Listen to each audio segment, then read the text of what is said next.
ہم آج تک جو کچھ سنتے آ رہے ہیں یہ پورا مواد جو ہمارے پاس آیا ہے یہ مواد تاریخ کی 14 الگ الگ مورخین کی لکھی ہوئی کتابوں سے آیا ہے. ٹوٹل 14 بڑے ہسٹورینز نے کتابیں لکھی, 14 بڑے مورخین نے کتابیں لکھی, مشہور مورخین نے کتابیں لکھی. ان میں سے 14 میں سے 9 کی کتابیں ضائع ہو گئیں, بہت زمانے میں لکھے, کئی مس ہو گئیں. 5 باقی ہیں. ابو مخناف, ابن سعد, بالازوری, دیناوری اور ابن اتم, یہ 5 مورخ ہیں جن کی کتابیں باقی ہیں. اور یہ پوری 14 کتابیں ایک ہی نام سے لکھی گئیں. پوری 14 کتابیں ایک ہی نام سے لکھی گئیں جس کا نام ہے مقتل حسین, یعنی حسین رضی اللہ تعالیٰ عنہ کا قتل, اس نام سے لکھی گئی ہیں. یہ 14 کتابیں جنہوں نے لکھی, ان کی خاص بات یہ ہے کہ ان 14 کتابوں کو لکھنے والوں میں ایک بھی عرب نہیں ہے, پورے ایران کے آتھرز ہیں. اور ان 14 میں سے جو 5 بچے ہوئے ہیں ان کے بارے میں سنی اکابر علماء مانتے ہیں کہ اس میں کا ایک بھی سنی نہیں ہے. لیکن یہ جو کتابیں لکھی گئی یہی واقعات ہم سب میں آج مشہور ہیں. کربلا کے واقعے سے متعلق جو تفصیلات ہیں ہم مسلمان جانتے بھی نہیں ہیں اس کے بارے میں. کربلا کے واقعے کی تاریخ کی شروعات کہاں سے ہوئی؟ کربلا کا واقعہ تو ایک مسئلہ انجام کو پہنچا, اس کی شروعات کہیں اور ہوئی. سب سے پہلے تو میں بتا دوں کہ محمد صلی اللہ علیہ وسلم کا قبیلہ کیا تھا. کیا قبیلہ تھا؟ ابو بکر صدیق کس قبیلے کے تھے؟ عمر رضی اللہ تعالیٰ عنہ کس قبیلے کے تھے؟ ہاں ادی قریش کے تحت کا قبیلہ ہے, مین قبیلہ قریش ہے. قریش کے 12 چھوٹے قبیلے تھے. ان میں سے ہمارے نبی محمد صلی اللہ علیہ وسلم اور ہمارے علی رضی اللہ تعالیٰ عنہ کا تعلق بنو ہاشم سے تھا. ابو بکر صدیق رضی اللہ تعالیٰ عنہ کا تعلق بنو تیم سے تھا. عمر ابن خطاب رضی اللہ تعالیٰ عنہ کا تعلق بنو عادی سے تھا. عثمان رضی اللہ تعالیٰ عنہ اور ابو سفیان رضی اللہ تعالیٰ عنہ کا تعلق بنو امیہ سے تھا. لیکن بنو ہاشم, بنو عادی, بنو تیم اور بنو امیہ یہ پورے کے پورے قریش تھے. ہمارے محمد صلی اللہ علیہ وسلم کی جملہ 11 بیویاں تھی جب آپ وفات فرمائے. جب تک آزاد 11 بیویاں تھی اور 4 لونڈیاں تھیں. آپ کو جملہ 4 بیٹیاں اور 3 بیٹے تھے. 4 بیٹیاں اور 2 بیٹے آپ کو بی بی خدیجۃ الکبریٰ رضی اللہ تعالی عنہا سے تولد ہوئے, پیدا ہوئے. آپ کی 11 بیویوں کے نام کیا ہیں؟ سب سے پہلی بی بی خدیجۃ الکبریٰ رضی اللہ تعالی عنہا. کئی مسلمان ان کو خدیجہ بولتے, ٹی سے پڑھتے, ٹی نہیں ڈی ہے, وہ ڈی, دال تا نہیں ہے, وہ خدیجہ, خدیجہ رضی اللہ تعالی عنہا. اس کے بعد سودا رضی اللہ تعالی عنہا, عائشہ رضی اللہ تعالی عنہا, حفصہ رضی اللہ تعالی عنہا, زینب بنت خزیمہ رضی اللہ تعالی عنہا, ام سلمہ رضی اللہ تعالی عنہا, جویریہ رضی اللہ تعالی عنہا, زینب بنت جہش رضی اللہ تعالی عنہا, ام حبیبہ رضی اللہ تعالی عنہا, صفیہ رضی اللہ تعالی عنہا, اور 11ویں تھی میمونہ رضی اللہ تعالی عنہا. یہ 11 آزاد عورتیں نکاح میں تھی نبی صلی اللہ علیہ وسلم سے. اور 4 سے زیادہ شادی کرنے کی مخصوص اجازت صرف ہمارے نبی صلی اللہ علیہ وسلم کو تھی. عام مسلمان کو صرف 4 تک کرنے کی اجازت ایک وقت میں ہے. سورہ نساء سورہ نمبر 4 آیت نمبر 3 کے ضمن میں. باقی کے پورے امتی نبی صلی اللہ علیہ وسلم کو چھوڑ کر ایک ہی وقت میں صرف 4 بیویاں رکھ سکتے ہیں. محمد صلی اللہ علیہ وسلم کو اللہ نے مخصوص یہ اجازت دی تھی کہ آپ صلی اللہ علیہ وسلم کو 4 سے زیادہ بیویاں تھیں. سورہ احزاب سورہ نمبر 33 کی آیت نمبر 6 میں اللہ نے کہا کہ میرے نبی کی جتنی بیویاں ہیں یہ مومنوں کے لیے, ان مسلمانوں کے لیے ماؤں کا مقام رکھتی ہیں. کا مطلب اگر آپ اور میں ہوں, کل میں مر جاؤں تو میری بیوی جب بیوہ ہو جائے گی, اگر وہ چاہے تو کسی ایک مسلمان سے شادی کر سکتی ہے, لیکن کوئی بھی مسلمان اپنی ماں سے شادی کر سکتا؟ کا مطلب اگر نبی کا انتقال ہو جائے تو ان کی جو بیویاں ہیں وہ تمہاری ماں کی طرح ہے, تم ان میں سے کسی سے بھی نکاح نہیں کر سکتے. تو ہماری مائیں ہیں وہ. سورہ احزاب آیت نمبر 6. اللہ نے سورہ احزاب سورہ نمبر 33 آیت نمبر 20 سے لے کر جب آپ آیت نمبر 60 تک پڑھیں گے, تفصیل سے نبی صلی اللہ علیہ وسلم کے گھرانے کا, آپ کے نکاح کا ذکر کیا. اور آپ صلی اللہ علیہ وسلم کو اللہ نے کہا ایک آیت میں کہ اے نبی صلی اللہ علیہ وسلم اپنی بیویوں سے کہیے کہ اگر تم اس دنیا کو پسند کرتے ہو تو میں تمہیں اللہ کی طرف سے خوش کرنے والی چیزیں اس دنیا کی عطا کرتا ہوں, تم لوگ اسے لے لو اور مجھے چھوڑ کر چلی جانا, لیکن اگر تم اللہ کو اور آخرت کو پسند کرتے ہو تو رک جانا. ارے کون کمبخت ہو سکتا ہے جو وقت کے رسول کو چھوڑ کر جائے؟ اللہ کا شکر ہے ہماری ایک ام المومنین بھی اس پر راضی نہیں, بولی کہ اے اللہ کے نبی آپ کو چھوڑ کر جائیں دنیا کے لیے. کیا ہم پاگل ہیں, ہم بے وقوف ہیں کہ ہمارے نبی کو چھوڑ دیں اس دنیا کے لیے؟ کسی نے بھی نہیں چھوڑا. اس سے ایک اور بات ثابت کیا ہوئی, جو الزام لگتا ہے کہ نبی صلی اللہ علیہ وسلم زبردستی شادیاں کرتے تھے, قرآن کی آیت آئی کوئی چھوڑ کر جانا چاہتے ہیں تو جاؤ, کوئی بیوی چھوڑ کر نہیں گئی. رضا کون راضی نہیں ہوگا؟ ایک مرتبہ نبی صلی اللہ علیہ وسلم عائشہ رضی اللہ تعالی عنہا کے ساتھ تشریف فرما تھے, بیٹھے ہوئے تھے. ایک صحابیہ آئیں, بولی یا رسول اللہ میں آپ سے نکاح کرنا چاہتی ہوں. اللہ کے نبی صلی اللہ علیہ وسلم خاموش ہو گئے, وہ گزر گئی, چلی گئی. وہ خاموشی دیکھ کر کے نبی صلی اللہ علیہ وسلم راضی نہیں ہو رہے. جیسا ہی وہ گئی عائشہ رضی اللہ تعالیٰ کو غصہ آیا, بولے کہ دیکھو کیسی بے شرم ہے. اللہ کے نبی صلی اللہ علیہ وسلم جواب دے کر کہتے ہیں اے عائشہ بڑی عقل مند ہے, سب سے اچھے کو اس نے پسند کیا ہے. نبی سے کون نہیں چاہے گا شادی کرنا؟ کون ایسا باپ ہوگا جو نہیں چاہے گا کہ نبی کو اپنی بیٹی دے دے؟ کون ایسا بھائی ہوگا جو نہیں چاہے گا کہ نبی کی بیوی اس کی بہن بن جائے؟ ہر صحابیہ کی تمنا تھی کہ میں بیوی بن جاؤں, ہر صحابی کی تمنا تھی کہ میری بیٹی یا میری بہن ان کی بیوی بن جائے.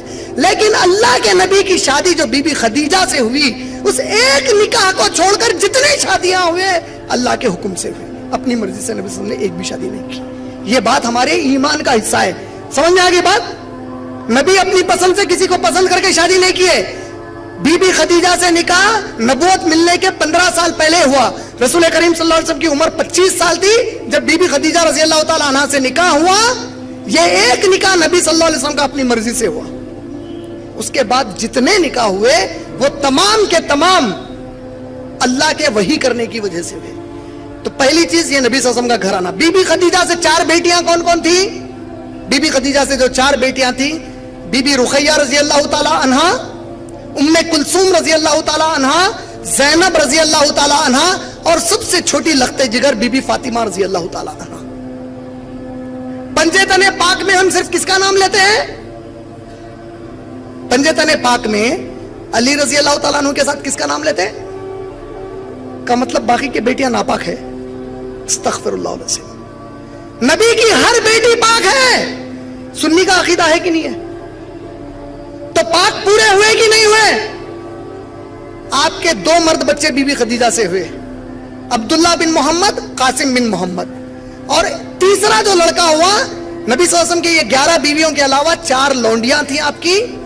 ایک تھی ریحانہ, ایک تھی جمیلہ, ایک تھی ماریا خبتہ رضی اللہ تعالی عنہ, اور چوتھی ایک عورت سے شادی ہوئی جو تاریخی اعتبار سے الرحیق المختوم یا دوسری ایسی معتبر کتابوں سے پتا چلتا ہے کہ شاید اس کا نام اسما تھا, لیکن صحابہ نے اکثر اس کا نام لینا پسند نہیں کیا, کیونکہ جب نبی صلی اللہ علیہ وسلم اس کے پاس گئے تو اس نے کہا میں آپ کو قریب آنے دینا پسند نہیں کرتی. اللہ کے نبی صلی اللہ علیہ وسلم نے اسے رخصت کر دیا, طلاق دے دیا اور اسے چھوڑ دیا. تیسرا جو بیٹا ہوا اللہ کے نبی کا وہ ماریا خبتہ رضی اللہ تعالی عنہا سے ہوا, اور اس لڑکے کا نام تھا ابراہیم بن محمد صلی اللہ علیہ وسلم. یہ تیسرا لڑکا ہوا. اللہ کے نبی کریم صلی اللہ علیہ وسلم نے اپنی حیات میں کئی صحابہ کی فضیلتیں بتائی ہیں. ان میں سے 10 کو عشر مبشرہ کہا جاتا. عشرہ عربی میں کہتے ہیں 10 کو, مبشرہ خوشخبری کو کہتے ہیں. عشر مبشرہ مانے وہ 10 مخصوص صحابہ جس کو جنت کی سب سے زیادہ خوشخبریاں دی گئی, سب سے پہلے خوشخبریاں دی گئی. وہ 10 کون ہیں؟ ابو بکر صدیق, عمر بن خطاب, عثمان ابن عفان, علی ابن طالب, عبد الرحمن بن عوف, زبیر بن عوام, سعد بن وقاص, سعید بن زید, طلحہ اور ابو عبید بن الجرہ.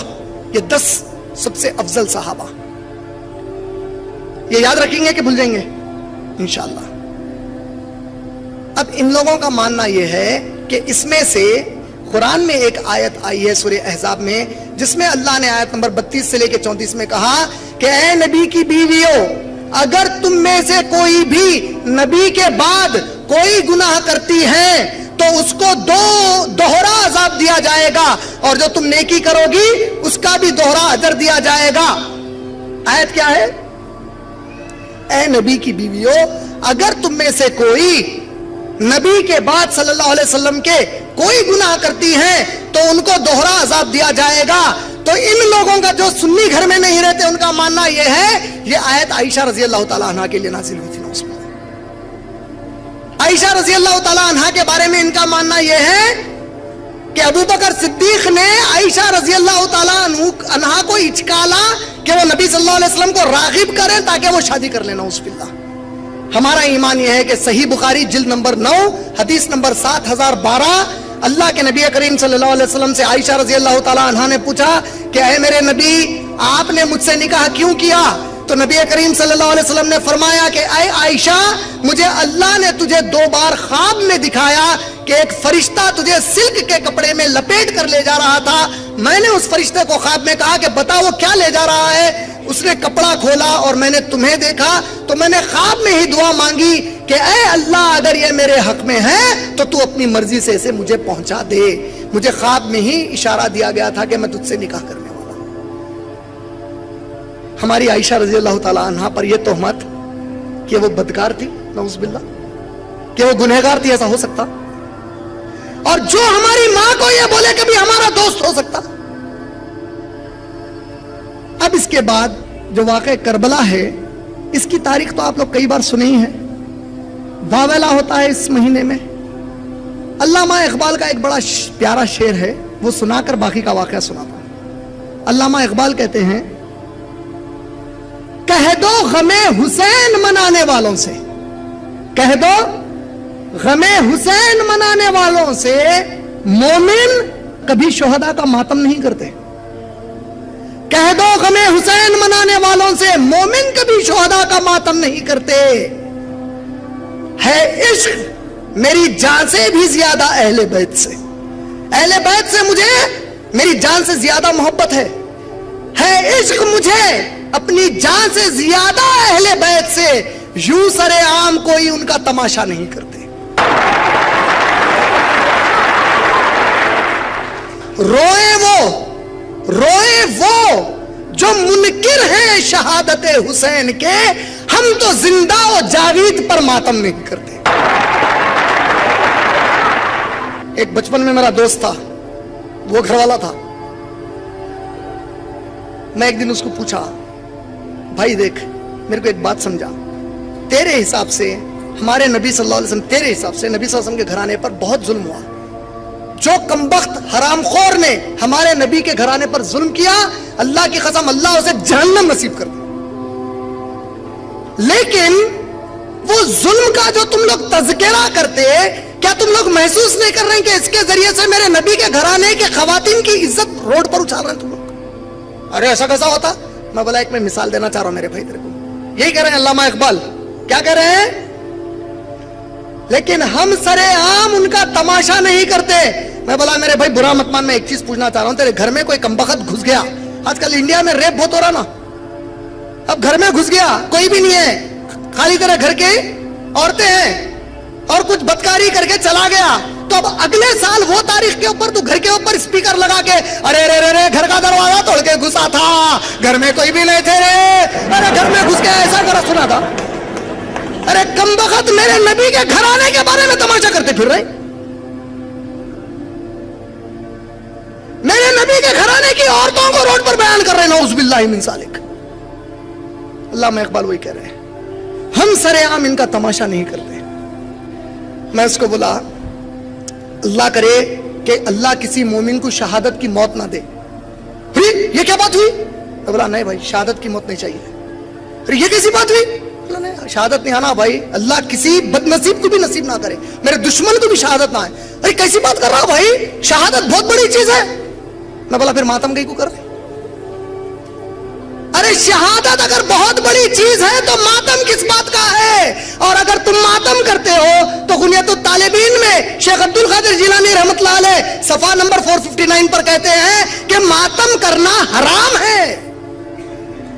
اور آپ لوگ جب ماتم کرتے ہی ہو میرے بھائی تو شہادت سے تو جنت ملتی ہے. اگر ماتم اس بات کا غم ہے آپ کو کہ حسین رضی اللہ تعالیٰ عنہ کی جان گئی ہے، تو اس سے زیادہ غم ایک مسلمان کو اس بات کا ہے کہ نبی اب اس دنیا میں باقی نہیں رہے۔ عمر ابن خطاب کو بھی قتل کیا گیا، عثمان غنی کو بھی قتل کیا گیا، علی ابن طالب کو بھی ختم کیا گیا، اور یہ تینوں مقام اور مرتبے میں حسین رضی اللہ تعالیٰ عنہ سے بڑے تھے۔ سنیوں میں بھی ایک شعر عام ہو گیا، اسلام زندہ ہوتا ہے ہر کیا؟ کبھی اس شعر کا معنی غور کیا؟ اسلام زندہ ہوتا ہے ہر کربلا کے بعد، اور اللہ تعالیٰ آل عمران میں جنگ بدر کو، قرآن میں اللہ جنگ بدر کو یوم الفرقان کہہ رہے ہیں۔ یہ دن ایمان اور کفر کو فرق کرنے والا دن تھا، بول رہے ہیں۔ اللہ کے نبی صلی اللہ علیہ وسلم بخاری میں دعا مانگ کر بتا رہے ہیں، صحیح بخاری میں روایت کہ اے اللہ اگر آج تو نے ہمیں کامیابی عطا نہیں کی، میرے رب، میرے پروردگار، قیامت آنے تک اس زمین پر اللہ کہنے والا کوئی نہیں رہے گا۔ اس سے بڑی جنگ ہو گئی ہے۔ اللہ اکبر، کیا ہو گیا؟ آپ لوگ کبھی غور کریں اس کا معنی اسلام زندہ ہوتا ہے ہر کربلا کے بعد کا معنی کیا نکلا؟ کہ حسین رضی اللہ تعالی عنہ جب وہاں پر شہید کیے جا رہے تھے، ان پر ظلم عظیم ہو رہا تھا، ان کو کمبختے قتل کر رہے تھے، تو کیا ان کے زمانے میں دوسرے صحابہ بھی باحیات تھے کہ نہیں تھے؟ اتنی بڑی جنگ جس میں اسلام پہ بات آ گئی اور صحابہ گھروں میں بیٹھے ہیں، میرے بھائی تو تم مان لیے نا کہ یہ لوگ مرتد اور منافق ہیں، کہ اسلام کی جنگ تھی اور پورے صحابہ اپنے گھروں کو چھپ کے بیٹھے تھے۔ نہیں سمجھے میری بات کو؟ اسلام کی عزت پہ بات آنے کے بعد کوئی صحابی اپنے گھر میں بیٹھ سکتے کبھی؟ اللہ کے نبی کریم صلی اللہ علیہ وسلم کے زمانے میں دشمنان اسلام نے حملہ کیا، اللہ کے نبی صلی اللہ علیہ وسلم نے رات میں اعلان پہنچایا، آواز لگا کر اعلان دیا گیا کہ اے صحابہ ایمان والو، جس حال میں ہو اپنے گھروں سے نکل آؤ کہ دشمن اسلام کا ہم پر حملہ کر رہا ہے۔ سب صحابہ جمع ہو گئے، راتوں رات ایک صحابی جاتے ہیں، ان کا نکاح ہوا ہے، پہلی رات ہے، ابھی انہوں نے بستر کیا، بستر کر کے ہٹے، غسل لینا چاہتے تھے، ان کی اہلیہ کہتی ہیں اے میرے آقا کہیں ایسا نہ ہو جائے کہ نبی صلی اللہ علیہ وسلم اور ان کے ساتھی چلے جائیں اور آپ غسل کے بہانے پیچھے رہ جائیں، جائیے نبی کے ساتھ شریک ہو جائیے، اللہ مالک ہے۔ جذبے سے وہ صحابی گئے، شہید ہو گئے۔ کیا ہو گئے؟ اچانک صحابہ نے جنگ کے ختم ہونے پر دیکھا کہ ان کی نعش ہوا میں ہے، پانی ٹپک رہا۔ صحابہ اللہ کے نبی کے پاس دوڑتے ہوئے آئے، بولے یا رسول اللہ یہ کیا ماجرا ہے؟ کہا کہ میرا صحابی اللہ کی محبت کے جذبے میں، دین کے محبت کے جذبے میں، میری محبت میں گھر سے نکل کر آ گیا تھا۔ وہ غسل کی حالت میں نہیں تھا، وہ شہید تھا، ناپاک حالت میں تھا۔ اس کے جذبے کو دیکھ کر اللہ نے آسمان سے فرشتوں کو بھیجا جو اس کی نعش کو غسل دے رہے ہیں۔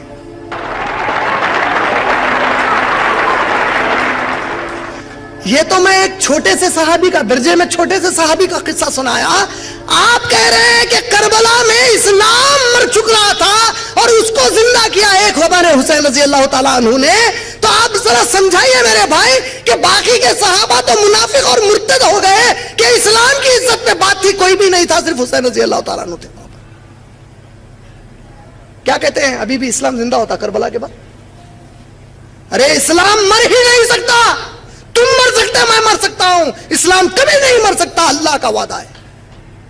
سورہ توبہ کی آیت نمبر 33 میں اللہ نے کہا هو الذی ارسل رسولہ بالہدی ودین الحق لیظہرہ علی الدین کلہ ولو کرہ المشرکون۔ وہی ہے جس نے اس دین کو بھیجا ہے اپنے رسول پر، ہدایت دینے کے لیے بھیجا ہے ان کو، ہمارے نبی کو، اور اس دین کو وہ غالب کر کے رہے گا، چاہے شرک کرنے والوں کو یہ بات کتنی ہی ناگوار کیوں نہ گزرے۔ اسلام مر ہی نہیں سکتا۔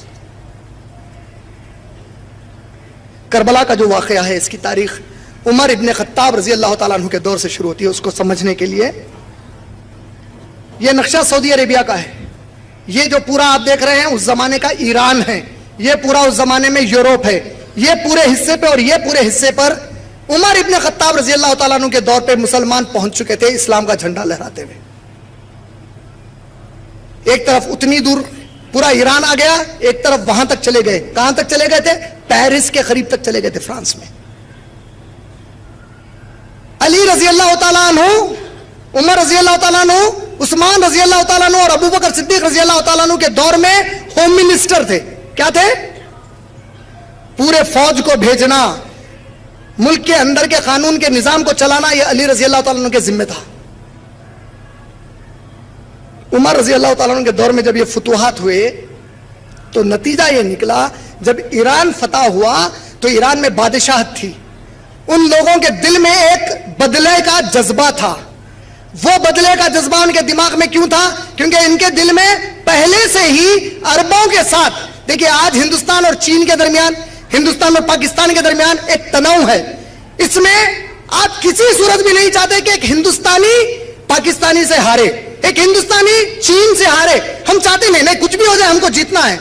لیکن جب صحابہ غالب آ گئے ان مملکتوں پہ, آپ امیجن کرو, اچانک کل آپ کو پتا چلا کہ بنگلہ دیش امریکہ اور رشیا کو جنگ ہرا دیا. امریکہ پہ قبضہ کر لیا بنگلہ دیش, رشیا پہ قبضہ کر لیا, چائنا پہ قبضہ کر لیا. ہر ایک ایسا ہو سکتا, تعجب کی بات ہے کہ نہیں ہے؟ جب صحابہ نکلے تو ایسے ہی ممالک کو ڈھیر کر دیا اسلام کے تحت. وہاں کے جو غاصب لوگ تھے, جو بڑے عہدوں پر تھے, وہ لوگ بولے یہ کیا ہے, ہماری تو دکانیں بند کر دیے. کہہ رہے ہیں کہ صرف اللہ کی عبادت کرو, کہہ رہے ہیں کہ صرف رسول خدا صلی اللہ علیہ وسلم کی اطاعت کرو, کہہ رہے ہیں کہ صرف اسلام کا قانون چلے گا, نہ ہم کو موج مستی کرنے دیتے ہیں, نہ زنا کرنے دیتے ہیں, نہ شراب اور جوے کے قریب جانے دیتے ہیں. ارے یہ کیا ہے؟ تو بدلہ لینے کی بھاونا ان کے دلوں میں تھی. اس کی شروعات کہاں ہوئی؟ حضرت عمر ابن خطاب رضی اللہ تعالی عنہ کا قتل کس نے کیا؟ فیروز ابو لولو نے. یہ کہاں کا تھا؟ ایران کا رہنے والا تھا. کیسے قتل کیا یہ بھی واقعہ سن لیجئے. عمر ابن خطاب رضی اللہ تعالیٰ فجر کی نماز کی امامت کرنے کے لیے ٹھہرے اور صحابہ پورے پیچھے ٹھہرے ہوئے ہیں. یہ کمبخت ان کو چھرا گھونپنے کے لیے 8 صحابہ کو چھرا گھونپا. کیوں؟ کیونکہ صحابہ جب مسجدوں میں ٹھہرتے تو ایک دوسرے کے کانوں کو کاندھے اور پیر سے پیر ملا کر ٹھہرتے, بیچ میں ذری جگہ نہیں چھوڑتے. اور آج مسلمان میلوں دور ٹھہرتے ایک دوسرے سے. 8 صحابہ کو مارنے کے بعد وہ عمر ابن خطاب کو چھرا گھونپتا ہے, وہ بے ہوش ہو کر گر گئے. ہوش آتا ہے ہمارے امیر المومنین کو, عمر ابن خطاب رضی اللہ تعالیٰ عنہ کو جب ہوش آیا, ہوش میں آتے ہی پہلا جملہ انہوں نے پوچھا, کیا مسلمانوں نے نماز فجر ادا کی کہ نہیں کی؟ کہیں ایسا تو نہیں کہ میری محبت میں نماز چھوڑ دیے؟ کہا کہ نہیں, ان لوگوں نے ادا کی. پوچھا کس نے امامت کی؟ کہا عبد الرحمن بن عوف آگے بڑھ گئے تھے. کہتے اللہ کا شکر ہے ورنہ تم لوگوں کو کلمہ پڑھاتا. آج تو ہم نمازیں ترک کر رہے ہیں. وہاں کہا کہ کہیں میری محبت میں نماز توڑے, اگر میری محبت میں نماز توڑے تو کلمے پڑھا دیتا. آج تو مسلمان نماز چھوڑا ہے. اب یہ عمر رضی اللہ عنہ کا دوسرا سوال تھا, مجھے مارا کس نے؟ کہا فیروز ابو لولو نے مارا. کہا ہے اللہ تیرا شکر ہے کہ عمر کے قتل میں کسی مسلمان کا ہاتھ نہیں ہے. اور آج مسلمان سے ڈرتا پھر رہا ہے. آج وہ مسلمان زیادہ عزت والا ہے جو سب سے زیادہ مسلمانوں کو قتل کرتا ہے اس شہر میں. اور امیر المومنین کہہ رہے ہیں کسی مسلمان نے مجھے مارا, اللہ تیرا شکر ہے کہ کسی مسلمان نے مجھے نہیں مارا. یہ عمر رضی اللہ تعالیٰ کا قتل اللہ کے نبی کریم صلی اللہ علیہ وسلم کی ایک خواب کی پیشن گوئی تھی. اللہ کے نبی صلی اللہ علیہ وسلم کے خواب کے تعبیر کی پیشن گوئی تھی. عمر رضی اللہ تعالیٰ عنہ نے, صحیح بخاری میں روایت آئی ہے کہ عمر ابن خطاب نے اللہ کے نبی صلی اللہ علیہ وسلم کو کہا کہ یا اللہ کے رسول, میں نے کل رات ایک عجیب و غریب خواب دیکھا. میں نے دیکھا کہ ایک بڑا مضبوط دروازہ ہے اور وہ ٹوٹ کر گر گیا. اللہ کے نبی صلی اللہ علیہ وسلم نے پوچھا کہ اے عمر وہ ٹوٹ کر گر گیا یا تھوڑے تڑک آ گئے اس میں؟ کہا یا رسول اللہ ٹوٹ کر گر گیا.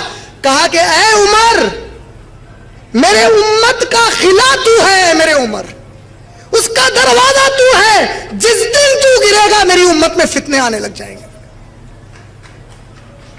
یہ پہلی شہادت. اب آیا کس کا دور؟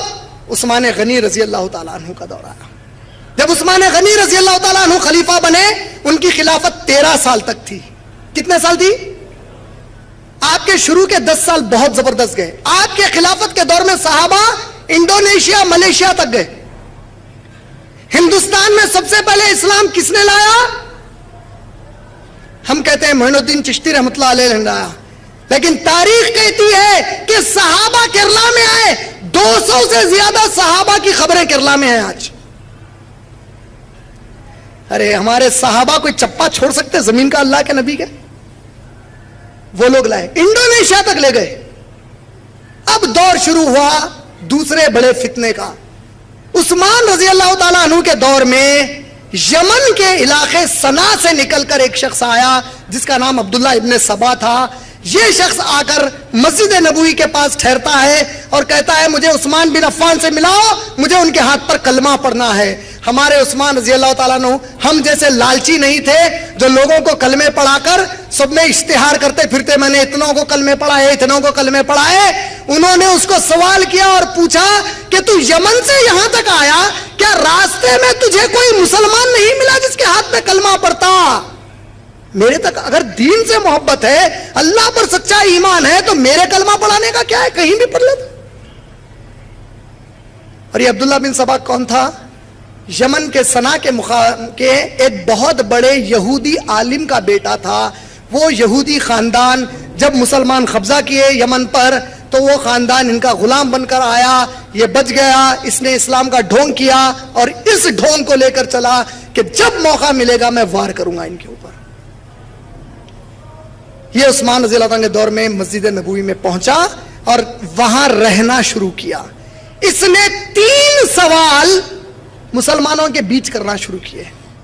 اس نے پوچھا بھائی یہ بتاؤ کہ اللہ کے نبی کے داماد ہیں علی رضی اللہ تعالیٰ عنہ، اللہ کے نبی کی بیٹی ہے بی بی فاطمہ، اللہ کے نبی کے بنو ہاشم قبیلے سے علی رضی اللہ تعالیٰ عنہ ہے. اب سمجھ میں آیا اہمیت؟ دیکھو یہاں پہ، جبکہ عثمان رضی اللہ تعالیٰ عنہ تو بنو امیہ کے ہیں، تو تم لوگ کیسے لوگ ہو کہ نبی کے خاندان سے ہی ایک داماد موجود ہے، اس کی موجودگی میں تم نے دوسرے قبیلے والے کو خلیفہ کیسے بنا لیا؟ یہ پہلے فتنے کا سوال کیا اس نے. دوسرا اس نے کہا ہر نبی کا کوئی نہ کوئی وصی ہوتا ہے. موسیٰ علیہ السلام کے وصی تھے ہارون علیہ السلام، تو محمد صلی اللہ علیہ وسلم کے وصی علی ہونا چاہیے، تم نے دوسروں کو خلیفہ کیسے بنایا ان کے ہوتے ہوئے؟ یہ دوسرا سوال. تیسرا سوال اس نے کیا کہ اگر عیسیٰ علیہ السلام زمین پر واپس آ سکتے ہیں قیامت کے پہلے، تو کیا تمہارے اور ہمارے نبی ان سے غیر افضل ہے؟ اگر وہ واپس آ سکتے ہیں تو نبی بھی ہر وقت ہر جگہ موجود ہو سکتے ہیں. یہ تیسرا اس نے فتنہ ڈالا. جب یہ بات صحابہ میں عام ہوئی، اسے ایگزائل کیا، تڑی پار کیا. روڑیوں کو کرتے نا، تڑی پار کی، شہر بدر کرے اس کو، بولے نکل یہاں سے. وہ نکل کر کہاں گیا جانتے ہیں آپ لوگ؟ وہ وہاں سے نکل کر گیا مصر، ایجپٹ کو گیا.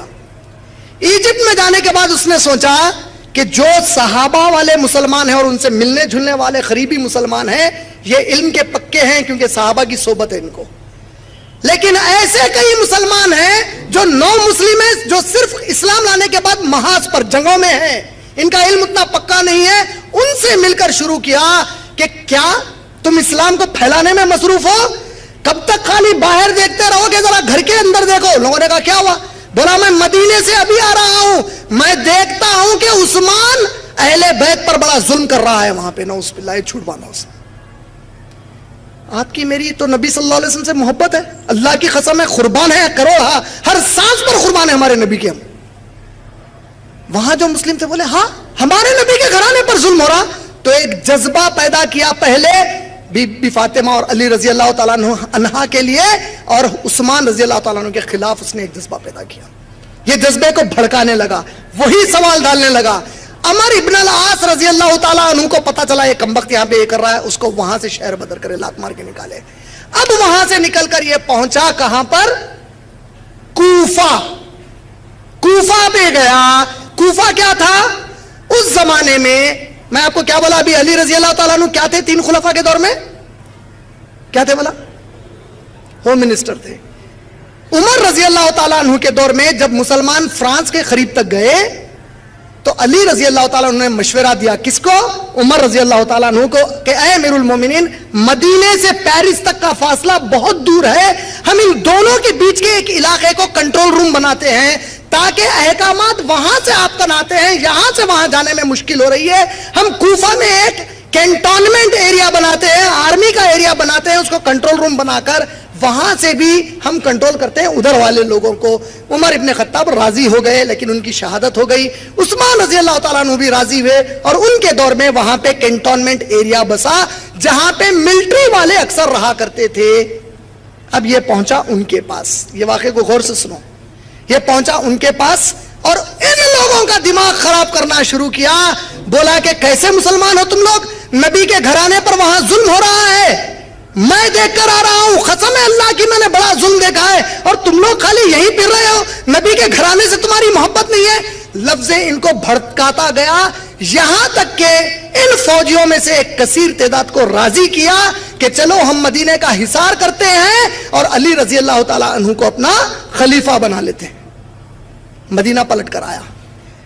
جب مدینہ آیا تو اس مکار نے بڑا صحیح مہینہ چنا, ذی الحجہ کا مہینہ اس نے چنا مدینہ واپس آنے کے لیے, کیونکہ اس کو معلوم تھا اگر حج کا مہینہ ہے تو کئی صحابہ حج کرنے چلے جائیں گے. آیا اور مدینے کا حصار کیا. تاریخی اعتبار سے آتا ہے جب مدینے میں آیا جمعے کا دن تھا, مسجد نبوی میں داخل ہوا. میرے بھائی کبھی اس کے بھی تو بارے میں سنو کہ ہمارے عثمان رضی اللہ تعالیٰ عنہ کے اوپر کتنی مصیبتیں آئیں. وہ عثمان ابن عفان رضی اللہ تعالیٰ عنہ جس کے بارے میں ہمارے رسول صلی اللہ علیہ وسلم نے بے شمار فضیلتیں بتائی ہیں, وہ خطبہ جمعہ دینے ممبر پر چڑھے, یہ کمبخت ممبر کے پاس جا کر ان کی داڑھی پکڑ کر نیچے کھینچتا ہے اور کہتا ہے تم خلیفہ بننے کے قابل نہیں, اترو نیچے اس ممبر سے. صحابہ مسجد میں اٹھ گئے, عثمان ابن عفان نے بٹھایا ان کو, کہا کہ ٹھیک ہے میں نیچے بیٹھتا ہوں, کیا کرنا چاہتا ہے. کہا کہ تم اب ہرگز خلیفہ نہیں رہو گے, علی خلیفہ ہیں ہمارے. لیکن علی رضی اللہ تعالیٰ عنہ اور حسن اور حسین رضی اللہ تعالیٰ عنہ حج کے لیے گئے ہوئے تھے. ہمارے عثمان رضی اللہ تعالیٰ عنہ کو گھر میں قید کیا گیا. محرم میں کتنے دن پانی بند کر دیا گیا حسین رضی اللہ تعالیٰ عنہ کے لیے, صرف کتنے دن. عثمان رضی اللہ تعالیٰ عنہ کو گھر میں قید کر کے اس کمبخت نے 3 مہینے تک کھانا اور پانی بند کر دیا. کبھی سنا آپ لوگوں نے اس کے بارے میں؟ یہاں تک نوبت آ گئی کہ ہمارے عثمان رضی اللہ تعالیٰ عنہ اپنے گھر کے چھت پر چڑھ گئے, چڑھ کر مدینے والوں کو آواز دیتے ہیں اور کہتے ہیں کہ اے مدینے والوں کیسے لوگ ہو گئے تم لوگ, جب میرے نبی کے زمانے میں اس مدینہ شہر میں قحط آیا, بھوکے اور پیاسے تھے تم لوگ, نبی نے کہا کہ کون ہے جو ایک کنواں خرید کر انہیں پانی پلائے, میں اس کے جنت کی بشارت دیتا ہوں. میں نے اس کنویں کو تمہارے لیے دام بڑھ کر دے کر خریدا اور تمہارے لیے مفت میں اسے دے دیا. کیا آج اس کنویں کا جو عثمان نے تم کو خرید کر دیا, اس کنویں سے بھی ایک قطرہ پانی نہیں پلاؤ گے عثمان کو؟ اللہ اکبر. ارے ہمارے مسلمانوں کو تو یہ بتایا گیا کہ تم کوئی احسان کرو تو احسان نہ جتاؤ. کتنے مجبور ہو گئے عثمان رضی اللہ تعالیٰ عنہ کے احسان یاد دلانے کے, بھول گئے تم لوگ پیاسے تھے, یہ کنواں میں خرید کر دیا اور آج اس سے مجھے ایک قطرہ پانی نہیں پلاؤ گے تم لوگ. علی رضی اللہ تعالیٰ عنہ اور حسن حسین رضی اللہ عنہ جب واپس آئے, تماشا دیکھا. علی رضی اللہ تعالیٰ عنہ, ہمارے علی رضی اللہ تعالیٰ عنہ جا کر کہتے ہیں کہ اے امیر المومنین آپ حکم دیجئے, اس کمبخت کی گردن مار کر پھینک دوں گا یہیں پر, ان سب کو قتل کروں گا جس نے آپ کے ساتھ بدتمیزی کی ہے. ہمارے عثمان رضی اللہ تعالیٰ عنہ کیا جواب دیتے ہیں جانتے ہیں؟ کہتے ہیں اے علی رضی اللہ تعالیٰ عنہ, میں اللہ سے ڈرتا ہوں, مجھے غیب کا علم نہیں ہے, میں نہیں جانتا کہ کس کے دل میں کیا ہے. اگر یہ کمبخت مسلمان نہیں ہے اور منافق ہے اور میں نے تم کو قتل کرنے کے لیے کہا تب تو بات صحیح ہے, لیکن اگر یہ واقعی مسلمان ہے اور اس نے غفلت میں یہ حرکت کی ہے اور میں نے تمہیں قتل کا حکم دیا ہے علی, تو قیامت میں عثمان کسی مسلمان کے قتل کا گناہ اپنے سر پر لے کر اٹھنا نہیں چاہتا, چاہے یہ لوگ میرے ٹکڑے ہی کیوں نہ کرتے ہیں. کبھی ہمارے عثمان رضی اللہ تعالیٰ کی شہادت کے بارے میں سنے ہم لوگ؟ کبھی ان کی تکلیف کے بارے میں اندازہ کیا کہ 3 مہینے کھانا اور پانی ان پر بند کر دیا گیا ہے؟ بحر روما وہ کنواں جس سے پانی بند کر دیا گیا. بالآخر علی رضی اللہ تعالیٰ عنہ نے کس کو متعین کیا جانتے ہیں ان کے گھر کی حفاظت کے لیے؟ حسن اور حسین رضی اللہ تعالیٰ عنہ. اپنے 2 بہادر لاڈلوں کو کہا کہ اے حسن اور حسین تم لوگ ہمارے امیر المومنین کے گھر کی حفاظت کرو. وہ لوگ دروازوں پر پہرا دیتے ٹھہرتے. بالآخر رات کے وقت پیچھے سے حملہ کیا گیا اور عثمان رضی اللہ تعالیٰ عنہ قرآن مجید کی تلاوت کر رہے تھے جس وقت شہید کیا گیا, اور آپ کے خون کے خطرے سورہ بقرہ کی آیت نمبر 137 پر پڑھے جس کا آخری حصہ فَسَيَكْفِيكَهُمُ اللَّهُ وَهُوَ السَّمِيعُ الْعَلِيمُ ہم ٹغرا بنا کر اپنے گھروں میں رکھتے ہیں. یہ وہ قرآن مجید جو ترکی میں آج بھی موجود ہے، یہ وہ خون کے حصے، یہ نسخہ آج بھی موجود ہے. اس آیت کی تلاوت کے وقت یا اس پر خون کے خطرے تھے جب آپ کو شہید کر دیا گیا. جیسے ہی عثمان رضی اللہ تعالیٰ عنہ شہید ہوئے، یہ قاتلوں نے کیا کیا؟ فوری علی رضی اللہ تعالیٰ عنہ کو زور ڈالا کہ اے علی، ہم آپ کو اپنا خلیفہ مانتے ہیں، بیعت کیجئے ہمارے ساتھ، ہم آپ کے ہاتھ پر بیعت کرتے ہیں. علی رضی اللہ تعالیٰ عنہ بیعت لینے سے پہلے اپنے گھر لوٹ گئے، اپنے دروازوں کو بند کر لیا اور کہا کہ مجھے ڈر لگتا ہے یہ لوگ کیا کر رہے ہیں، ایسے حالات میں مجھے خلیفہ بنا رہے ہیں. دوسرے صحابہ نے مشورہ دیا اور کہا امیر المومنین، یہ ہمارے نبی کا پاک شہر ہے جہاں قتل و غارت گیری حرام ہے، جہاں مدینے کے جھاڑ کا پتا توڑنا بھی گناہ ہے.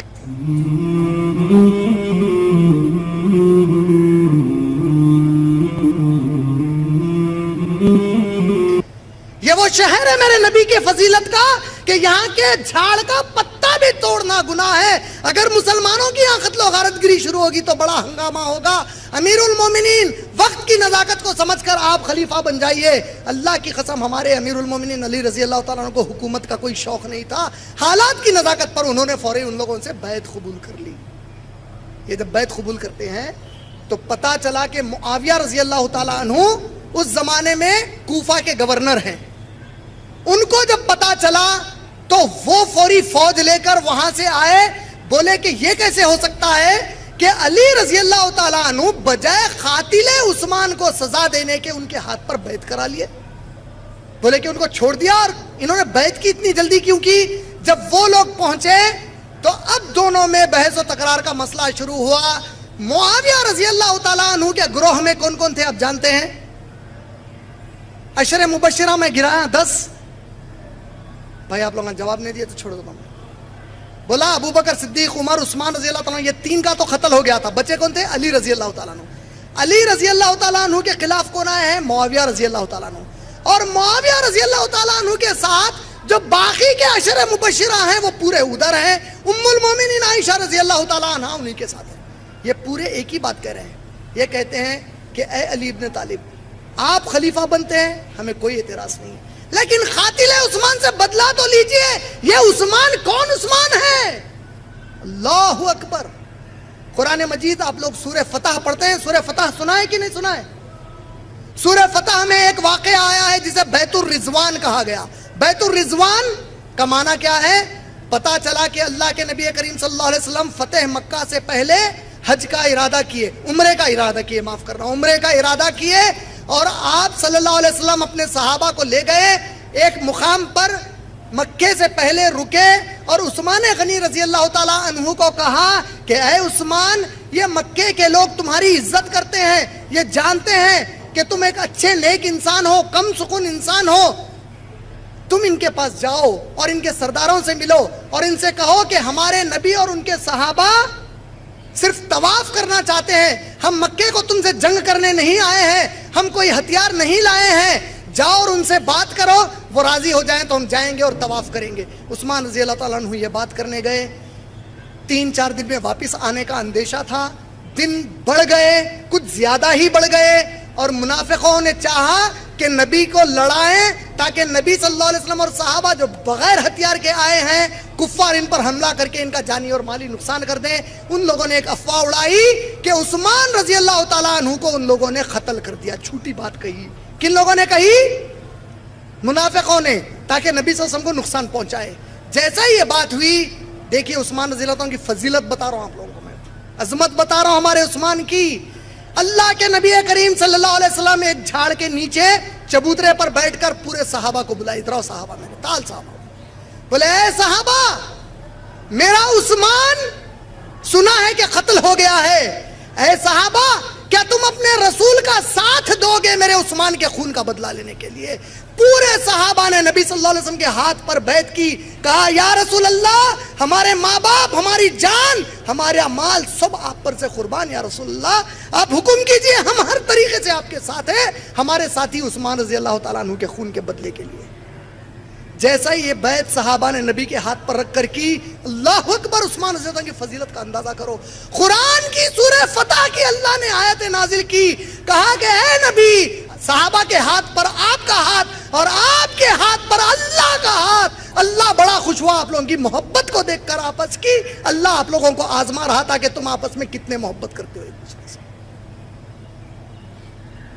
معاویہ رضی اللہ تعالیٰ عنہ وغیرہ کہتے ہیں کہ ایسے عثمان کے قتل کا بدلہ لیے بغیر کیسے علی رضی اللہ تعالیٰ عنہ آپ نے بیعت قبول کر لی؟ گرما گرمی پیدا ہو گئی، بات یہ طے پائی اس وقت کہ ٹھیک ہے ایک کام کرتے ہیں کہ علی رضی اللہ تعالیٰ عنہ کی طرف سے ابن عباس رضی اللہ تعالیٰ عنہ، ابن عباس کون ہے؟ عبداللہ ابن عباس، اللہ کے نبی کریم صلی اللہ علیہ وسلم کے سگے چچیرے بھائی ہیں، چاچا کے بیٹے، عباس رضی اللہ تعالیٰ عنہ کے بیٹے ہیں۔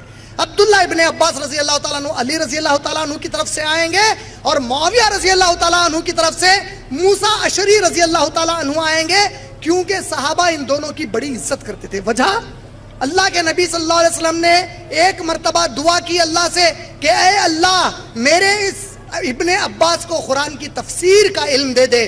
قرآن کی سب سے پہلی تفسیر عبداللہ ابن عباس رضی اللہ تعالیٰ عنہ نے کی، ان کے لیے یہ دعا۔ اور موسیٰ اشعری رضی اللہ تعالیٰ عنہ ان صحابہ میں سے ہیں کہ وقت کے نبی صلی اللہ علیہ وسلم کو کبھی گھر کے اندر کے کچھ باتیں مشورے میں کرنا ہوتا، کچھ راز اپنے دوستوں میں بیان کرنا ہوتا، تو وہ موسیٰ اشعری کو پکڑ کر اللہ کے رسول اپنے راز بتا دیتے۔ عظیم صحابی، دونوں طرف سے یہ طے پایا کہ دیکھو معاویہ بھی گرم مزاج ہیں، علی رضی اللہ تعالیٰ عنہ بھی گرم مزاج ہیں، یہ دونوں بھی حق پرست ہیں، اگر یہ دونوں ایک دوسرے کے سامنے آئیں گے اور اللہ نہ خواستہ کچھ ہو جائے گا تو اچھا نہیں ہوگا۔ اس سے بہتر ہے کہ ہم ابن عباس کو یہاں سے لاتے ہیں اور ہمارے موسیٰ اشعری کو یہاں سے لاتے ہیں، یہ دونوں جو بھی فیصلہ کریں گے اس کو علی اور معاویہ رضی اللہ تعالیٰ عنہ مان لیں گے۔ یہ طے پایا، سمجھے کہ نہیں سمجھے بھائی؟ جواب دو بھائی۔ جب یہ طے پایا، اب خوارجی نکلے یہاں پر یہ بول کر کہ قرآن کے حکم کو چھوڑ کر آپ امیر المومنین ہوتے ہوئے کیسا دو انسانوں کے حکم کو مانیں گے، لہذا آپ نے قرآن کے حکم کو چھوڑ دیا، آپ آج سے امیر الکافرین ہیں۔ یہ ہے خوارج کی شروعات۔ بولے ابن عباس کون؟ بولے موسیٰ اشعری کون؟ آپ قرآن کو رکھ کر ان کا فیصلہ مانیں گے؟ اے علی، تو پھر آپ امیر المومنین ہی کہاں ہوئے؟ کمبخت ہے، علی رضی اللہ تعالیٰ کے خلاف ٹھہر گئے، نعوذ باللہ۔ یہ ایک تاریخ بتا دیا ان کی۔ اب یہ جو فیصلے کا وقت تھا، یہ طے پایا کہ دیکھو آدھ رات گزر جانے دو، کل فجر کی نماز میں مسجد نبوی میں بیٹھیں گے اور یہ دو معتبر صحابہ ابن عباس اور موسیٰ اشعری رضی اللہ تعالیٰ بات کریں گے، جو بھی نتیجہ نکلے گا اس کو علی رضی اللہ تعالیٰ عنہ اور معاویہ رضی اللہ تعالیٰ عنہ مان لیں گے۔ رات ہوتے ہی عبداللہ بن سبا، اس کا دماغ چلا مکاری کا، بولا اماں کل اگر صبح یہ لوگ ملے اور بعد میں علی اور معاویہ مل لیے تو اب ہم تو پورے گئے کام سے، نہیں سمجھے؟ پورا فساد کرایا تھا، اگر مل لیے تو مسئلہ ہے۔ علی رضی اللہ تعالیٰ عنہ اس کو کچھ بھی کیوں نہیں کر رہے مدینے میں؟ ہمارے علی اس سے ڈرے نہیں تھے رضی اللہ تعالیٰ عنہ، وہ لوگ نہیں چاہتے تھے کہ مدینے کے پاک شہر میں قتل و غارت گری ہو، رکے ہوئے تھے۔ علی رضی اللہ تعالیٰ عنہ خود چاہتے ہیں کہ معاویہ کو سمجھاؤں تاکہ ان بدماشوں کو سزا دی جائے، لیکن وہاں غلط فہمی پڑ گئی کہ بھئی بیعت کیوں کیا؟ رات میں عبداللہ بن سبا نے پلاننگ کی اور اپنے گروہ میں دو لشکر بنائے، کہا ایک لشکر حملہ کرے گا علی رضی اللہ تعالیٰ عنہ کے علاقے میں خیموں پر، دوسرا کرے گا معاویہ رضی اللہ تعالیٰ عنہ کے خیمے پر۔ جو معاویہ کے خیمے پر حملہ کرے گا رضی اللہ تعالیٰ عنہ کے، آواز لگائے گا کہ علی حق پر ہیں، علی حق پر ہیں، اور جو ادھر حملہ کرے گا آواز لگائے گا معاویہ حق پر ہیں، معاویہ حق پر ہیں۔ یہ رات میں حملہ ہوا، دونوں طرف غلط فہمی پھیلی اور جنگ جمل پیش آ گئی۔ جنگ جمل وہ جنگ جس میں عائشہ رضی اللہ تعالی عنہا میدان میں آ گئیں، جس کو لے کر یہ لوگ عائشہ رضی اللہ تعالیٰ کو گالی دیتے ہیں کہ عائشہ رضی اللہ تعالیٰ عنہا علی رضی اللہ تعالیٰ کے خلاف آئیں اور کئی من گھڑت گندی گندی باتیں گھڑی ہیں، جبکہ ہمارے سنی عالم کہتے ہیں جب ہماری ماں میدان میں آئیں، جذبے میں آئیں، تو علی رضی اللہ تعالیٰ عنہ فوری دوڑتے ہوئے گئے، کیونکہ وہ تو علی کی بھی ماں ہے، ام المومنین ہے علی کے لیے رضی اللہ تعالیٰ عنہ کے لیے. دوڑتے ہوئے جا کر کہتے ہیں یا امی، اے میری ماں، کیا آپ قرآن کا حکم بھول گئیں کہ نبی کے بعد آپ لوگوں کو گھر کے باہر نہیں نکلنا تھا؟ ہمارے سنی علماء تاریخ لا کر کہتے ہیں کہ ام المومنین دعا دیتی ہیں، اے علی تو نے مجھے قرآن یاد دلا دی میرے علی، آپ نے مجھے قرآن یاد دلائی ہے علی، میں آپ کا شکریہ ادا کرتی ہوں اور میں اسی وقت میدان سے پلٹتی ہوں. جب وہ میدان سے پلٹ رہے تھے، کم بختوں نے آپ کی اونٹنی کے پیر کو ضرب لگایا. عائشہ رضی اللہ تعالیٰ عنہ اونٹنی پر سے نیچے گر گئی اور ریڑھ کی ہڈی پر مار پڑا. جنگ اور پکڑ لی، بہرحال کمپرومائز ہوا، جنگ تھما دیا گیا. 1 سال تک وہی ہے معاویہ رضی اللہ تعالیٰ اور فوج. اس کے بعد عائشہ رضی اللہ تعالیٰ عنہ کبھی بھی نہ ادھر سے آئیں نہ ادھر سے آئیں. یہ اصلی تاریخ ہے. یہ تاریخ مانیں گے یا ادھر کے گھر والوں کی مانیں گے؟ اس کے بعد کبھی نہیں نکلی وہ. اب موقع آیا دوبارہ پھر ملاقات کرنے کا. کم بخت اس نے پھر سے وہی جھگڑا کرا دیا. جنگ صفین ہوئی. جنگ صفین میں زبردست مسلمان قتل ہوئے، بہت زیادہ خون خرابہ ہوا.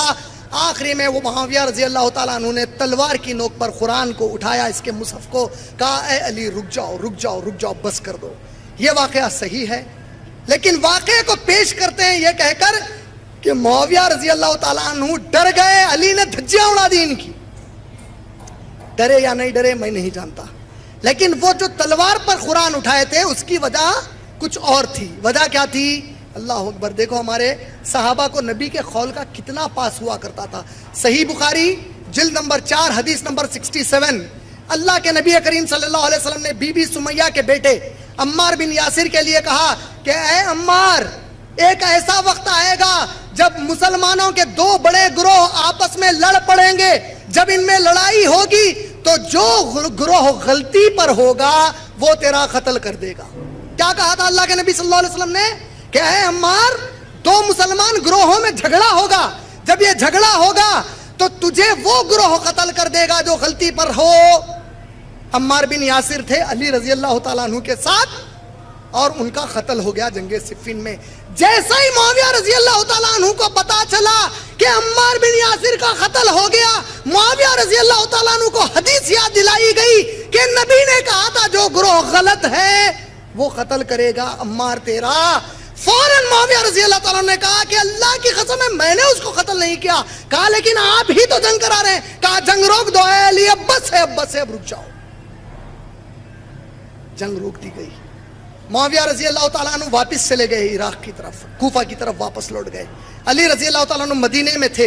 اس جنگ کے بعد ادھر کے اور ادھر کے صحابہ نے یہ طے کیا کہ اے معاویہ تم جہاں پر ہو وہیں پر رہو. اے علی اب آپ بھی معاویہ کو کچھ مت کہیے، چھوڑ دیجئے اس کو اس کے حال پر.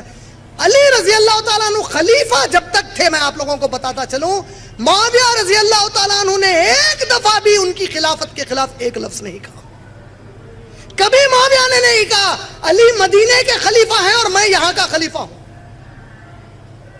وہ وہیں کے گورنر تھے. جو علی رضی اللہ تعالیٰ عنہ فیصلے صادر کرتے، اکثر فیصلے وہاں پر بھی صادر کر دیے جاتے. اختلاف تھا، دشمنی نہیں تھی. مسلمان جب اختلاف کریں تو یہ معیار ہے اختلاف کرنے کا کہ اختلاف بھی ہم کریں گے تو اللہ کے خاطر کریں گے، ہم محبت بھی کریں گے تو اللہ کے خاطر کریں گے، دنیا پرستی میں کچھ نہیں کریں گے. دونوں طرف سے اللہ کو راضی کرنے کا جذبہ ہے. یہی اہل سنہ والجماع کا عقیدہ ہے. ہم سنیوں کا عقیدہ ہے کہ نبی کا ہر صحابی ہر عمل اللہ کے لیے کرتا تھا. اگر انہوں نے کچھ ایسا کام کیا ہے جو گناہ کبیرہ، گناہ صغیرہ بھی ہے، اگر کوئی کہتا ہے گناہ کبیرہ اور گناہ صغیرہ انہوں نے کیا ہے تو ان کا معاملہ اللہ کے حوالے ہے. ہماری اوقات نہیں ہے کہ نبی کے صحابہ کے بارے میں اپنے زبانیں کھولیں. صحیح کہہ رہا ہوں کہ غلط؟ یہ جنگ ہوئی، وہ چلے گئے. علی رضی اللہ تعالیٰ عنہ دیکھو کتنا پاس ہے مدینے کا اور نبی کا ہمارے صلی اللہ علیہ وسلم کا. علی رضی اللہ تعالیٰ عنہ کہتے ہیں کہ اے ابن عباس، اگر ہم کچھ دن اور مدینے میں رہیں گے تو یہاں پہ اور گندگیاں شروع ہوگی اور ہمارے نبی کا شہر ناپاک ہوگا. لہٰذا ایک کام کرتے ہیں، چونکہ کوفہ میں پورا فتنہ شروع ہوا ہے، ہم کوفہ میں اپنا کیپٹل بناتے ہیں اور پہلی مرتبہ نبی کریم صلی اللہ علیہ وسلم کے بعد مدینہ طیبہ سے کیپٹل کوفہ کو سلیکٹ کیا گیا. کوفہ میں علی رضی اللہ تعالیٰ عنہ گئے, اور کوفہ جب وہاں پر پہنچے تو اس کے پہلے علی رضی اللہ تعالیٰ عنہ نے خوارجیوں سے جنگ کی. 10,000 خوارج مارے گئے, 2,000 خوارج واپس کلمہ پڑھ کر آ گئے, بولے کہ ہم آپ کو اپنا امیر مانتے ہیں. ان میں سے کچھ منافق تھے, ڈر کے مارے آ گئے تھے, موقع کی تلاش میں تھے, اور ہمارے علی رضی اللہ تعالیٰ عنہ فجر کی نماز کے لیے نکلے. موقع کا فائدہ اٹھا کر علی رضی اللہ تعالیٰ عنہ کو قتل کر دیا گیا. کون قتل ہوئے؟ علی رضی اللہ تعالیٰ عنہ جب قتل ہوئے. دیکھو آپ لوگوں کو بول رہا تھا کہ میں جو بھی بات پہلے بول رہا ہوں ذرا یاد رکھنا. اب دیکھو کڑی بنتی ہو. ابو بکر صدیق کی خلافت 2.5 سال کی تھی. کتنے سال کی تھی؟ عمر رضی اللہ تعالیٰ عنہ کی 10 سال کی تھی. عثمان رضی اللہ تعالیٰ عنہ کی 13 سال کی تھی. 13 اور 10 کتنے ہوئے؟ 23 اور 2.5 کتنے ہوئے؟ علی رضی اللہ تعالیٰ عنہ کی 4 سال کی تھی. کتنے ہو گئے اب؟ 29 سال. اللہ کے نبی نے کیا کہا؟ میرے بعد خلافت راشدہ کتنے سال رہے گی؟ لیکن یہاں تو 29.5 ہو گئے. آپ جانتے ہیں کیا ہوا؟ حسن رضی اللہ تعالیٰ عنہ خلیفہ بنے 6 مہینے کے لیے. کبھی خلفائے راشدین میں آپ نے ان کا نام سنا آج تک؟ کتنے خلیفہ ہیں راشدین؟ صرف 4. ابو بکر, عمر, عثمان اور علی رضی اللہ تعالیٰ عنہ مجمعین. آپ جانتے ہیں حسن رضی اللہ تعالیٰ عنہ کا نام کیوں نہیں آتا؟ کیونکہ ادھر کے گھر والے بھلا دیے ان کا نام ہم کو. اس لیے کہ 6 مہینہ خلیفہ جب بنے تو تب بھی معاویہ رضی اللہ تعالیٰ عنہ نے نہیں کہا کہ میں خلیفہ بنوں گا. وہ خلیفہ تھے, معاویہ خاموش تھے. 6 مہینے گزرنے کے بعد ہمارے حسن رضی اللہ تعالیٰ عنہ نے اپنے خود کے نانا ہمارے رسول کریم صلی اللہ علیہ وسلم کی ایک پیشن گوئی کو پوری کیا. صحیح بخاری جلد نمبر 5 حدیث نمبر 87. بخاری جلد نمبر 5 حدیث نمبر 87. اللہ کے نبی کریم صلی اللہ علیہ وسلم نے فرمایا میرا حسن وہ ہے جو 2 مسلمان گروہ جب لڑیں گے تو ان کے درمیان معاہدے کا کام کرے گا, ان کے درمیان امن کا کام کرے گا.